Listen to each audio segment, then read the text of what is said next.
Hello and welcome back to my channel. If you're new here, hi, my name is Tanya and this channel is all about holistic health, wellness and lifestyle. And today I thought I'd talk to you a little bit more about me, my history with food, eating disorders and where I am today. So let's get going. So what sparked this video idea was that I posted a bunch of photos to my Instagram and Facebook with a slab of chocolate being one of them, and one person commented and a few people inboxed me about it, and I thought it was just so funny. And this is exactly why I've gotten into the fitness and health industry, because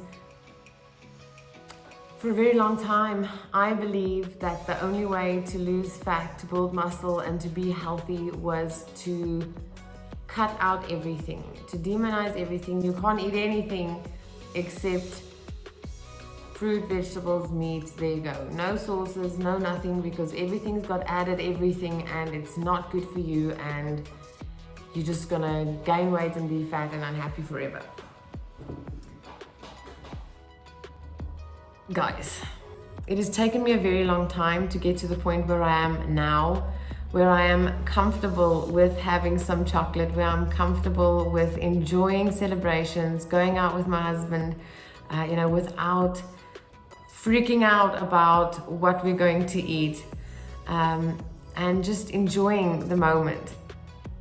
I also love chocolate, I really do, and I make sure to make room in my diet for it.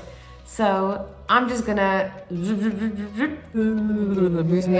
reverse a little bit and get back to where I started and how I ended up where I am now.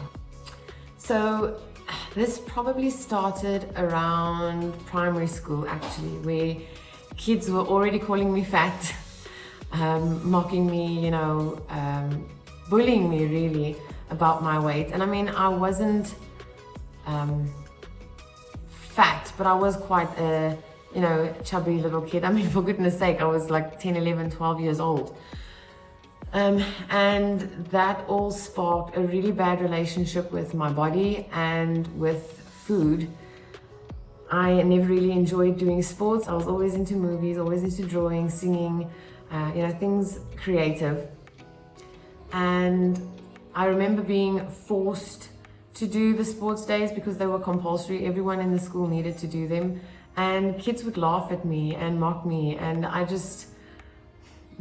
didn't want to do it. And I think that just created a really bad relationship with exercise for me, because number one, I was too scared to do anything, too scared to be a beginner, too scared to not know what I was doing, and I was scared that people were going to laugh at me. So fast forward to high school.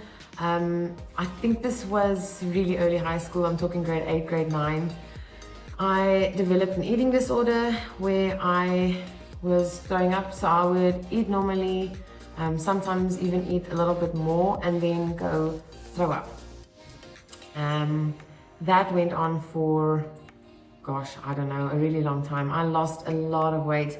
And unfortunately for me, people actually commented on how good I was looking. And I mean, of course it's great, the compliments. It feels so amazing to have people compliment you on the way you look. But knowing in my mind, the way I was achieving this was by throwing up, by harming my body, by literally getting rid of all of the food I was eating, ruining my teeth, just for what? To be skinny.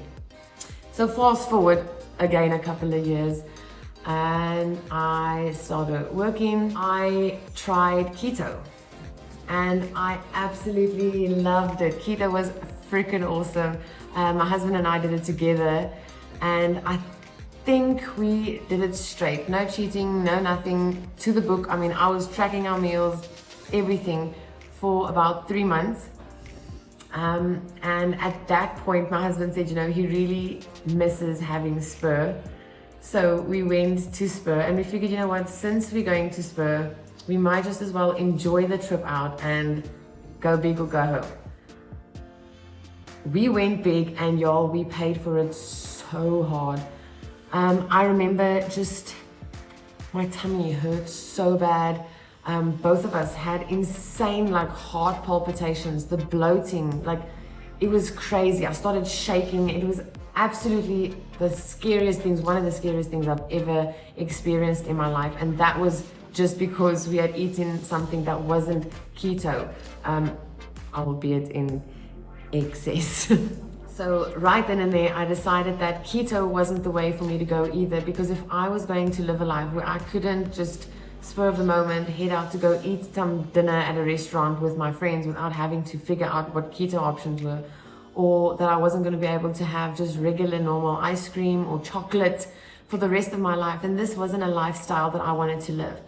Now, you know, if it works for you and you can stick to it and everything else doesn't bother you, then great. I'm not nailing on any particular way of eating or any diet. If it works for you, then that's great. That is what you are looking for. You need to find something that works for you, something that you can stick to forever. It is not a diet in the sense that the health and fitness industry has created it to be. Diet just means something that you eat. It is food that you eat on a regular. I'll put the actual dictionary meaning of diet here. Now, guys, if I tell you, I mean, I've demonized fats, I've demonized carbs, I've demonized sugars, I've demonized processed foods. And yes, you know, there's a place and a time for everything. We should really try to have a more whole foods based diet.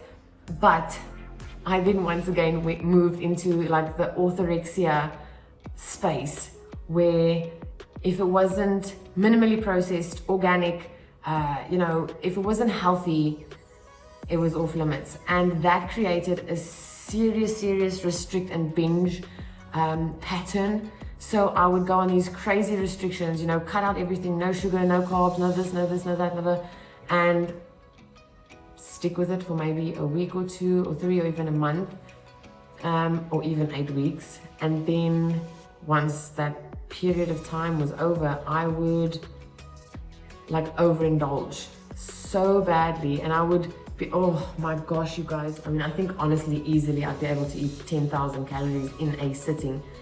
Just coming to that realization and realizing that I cannot keep doing this. If I want to have a healthy relationship with my body, with my mind, with my spirit, just as a whole person, I'm going to have to fix my relationship with food. I'm going to have to stop demonizing certain foods.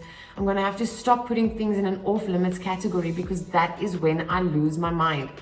I mean, the second you say, don't think about chocolate, don't eat chocolate, all you think about is, I want chocolate. When can I have chocolate? How long is this thing still going to take before I can have chocolate? Chocolate, chocolate, chocolate, chocolate, chocolate. All the time, until eventually you crack. You've only got that much willpower. And I know you know this. You know this. You only have that much willpower. One night of awful sleep, one stressful situation, and you are off the bandwagon, and there you go, just completely off track, binge eating, or just given up completely. And that is what I want to avoid. So instead of saying to myself, no, I'm not going to have this chocolate, no, I'm not going to have a piece of bread, no, I'm not going to insert whatever thing you want to restrict, I do have it all in moderation. I've started tracking my calories again, just to make sure that, you know, I'm in where I want to be. Of course, I'm doing this 12-week transformation body, so I really would like to know where I'm at with my calories, making sure that I'm eating enough to support building muscle, while also making sure that I'm in a slight calorie deficit, so I'm not losing too much weight too quickly, but that I am losing slightly. And it's working for me. That is the point. You need to do whatever works for you. I also do intermittent fasting every now and then. I started before it was cool and a trend, basically just because I didn't find any time to eat. I was a mom of a 2-year-old toddler and a brand new baby, and I was overwhelmed, and it was just insane. There was no time to eat, okay? We don't eat when we got babies. Thank goodness for my husband. He had dinners and stuff sorted, so that was when I would eat. When he would come home, you know, take care of the baby, and I'd be able to either make myself something real quick, or he had prepared dinner and I'd be able to eat some of that. I still sometimes do intermittent fasting, which I basically just call skipping breakfast and having some black coffee until my first meal. Before, where I would ignore my hunger signals and just have some more coffee or drink some more water, that is when I would break my fast. So that is where I would have my first meal of the day, and I now pack myself a brunch, breakfast, lunch, whatever, for when that feeling comes up. And it's really working for me. I mean, it's different and I like it. I have grown so much, and I want you to also realize that you don't have to cut everything out. I mean, I do know that fasting and keto and plant-based, I mean, they all have their place in the world, okay? They all work for certain things. But if you're having a hard time sticking to any of these, maybe just stop.